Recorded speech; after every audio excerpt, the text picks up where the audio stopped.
guys, so I'm Anya. If you've never met me before, which is highly unlikely considering we spent an entire semester together.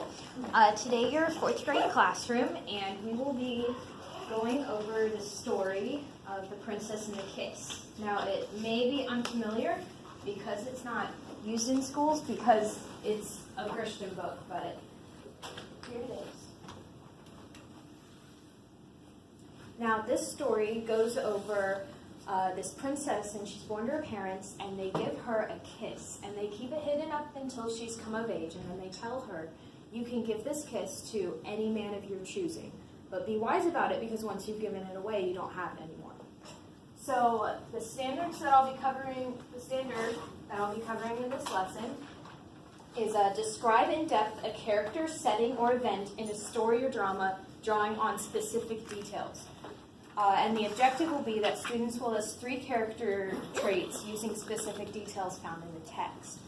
So what we're going to do is I'm going to read, in a perfect world I'd be able to read the whole thing because it's an incredible book, but I'm going to start when the princess has come of age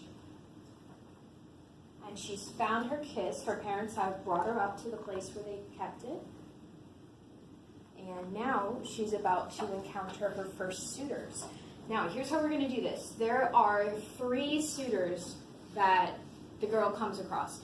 So the first one is Prince Peacock. You guys are going to take Prince Peacock as well as that table.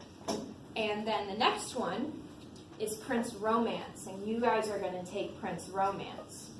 And lastly, we have Prince Treasure Chest, and you guys are going to take Prince Treasure Chest. Now, while you're listening to me read these pages about these princes, I want you to write on the note cards that are on your table 3 specific inferences you make about this character. It doesn't have to be stated explicitly, but what can you get from the text? And only do the character that you've been assigned. All right, let's listen well. Finally, there came a day when suitors began to appear, asking for the princess's hand in marriage. The first man who came to court her was Prince Peacock. "See the great muscles I have, princess," he said. "I will always be able to save you from danger. I can run faster and jump higher than any other prince in the world. I am mighty. Marry me, for I am a man among men." The princess watched Prince Peacock lift heavy boulders and run the length of the castle wall. His strength was impressive, but the princess saw that his heart was full of himself. She knew there would be no room for her kiss there. So the princess sent Prince Peacock away.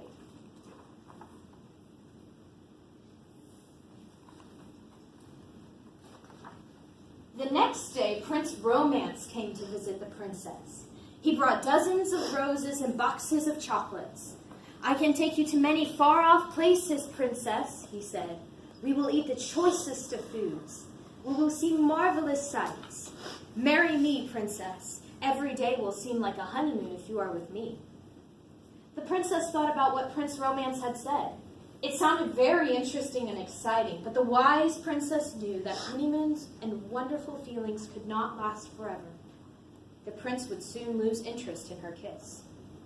The princess turned Prince Romance politely away.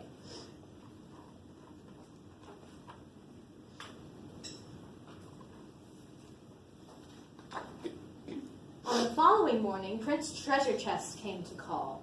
He brought gifts of gold, jewels, and costly silken robes. "See the presents I have brought you, princess," said Prince Treasure Chest. "You will never lack for fine clothes. Marry me, princess, for I can give you the best of everything." Indeed, when the princess saw the beautiful things the prince had bought for her, she did not doubt that he would buy her anything her heart desired. But with all these riches, she thought, he does not need my kiss. My kiss will not be special to him. So the princess sent Prince Treasure Chest away too. All right, go ahead and take a couple of minutes to write down some of the inferences you made from the character that I gave you, if you haven't already. Has anyone already written theirs? Who wants to share?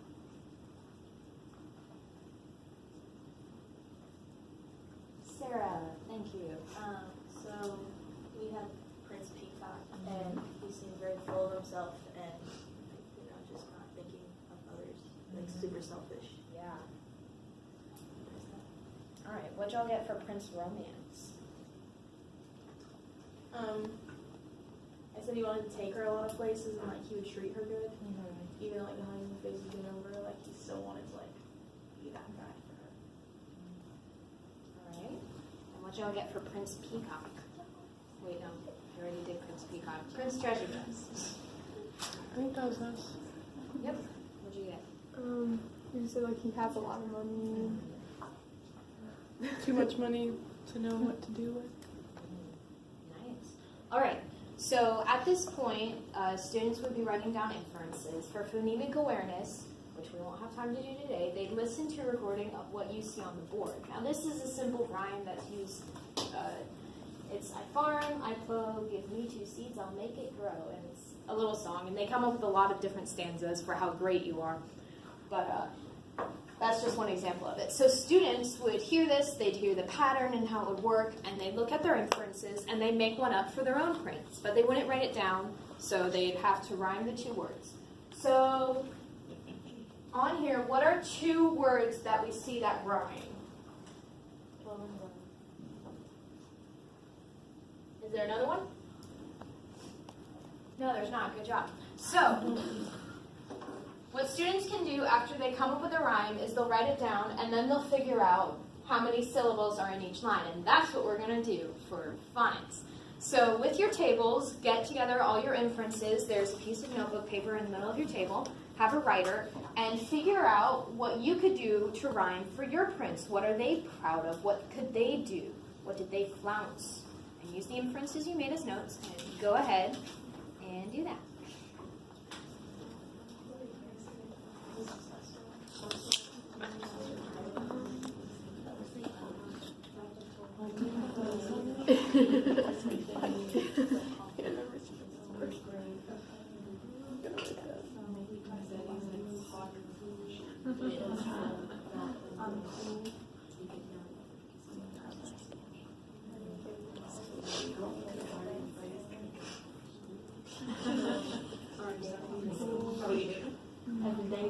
That's good. That's good.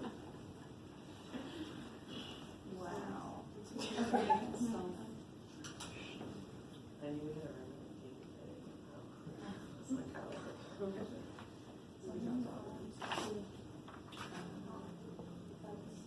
You can make it edgy. We're in a college class.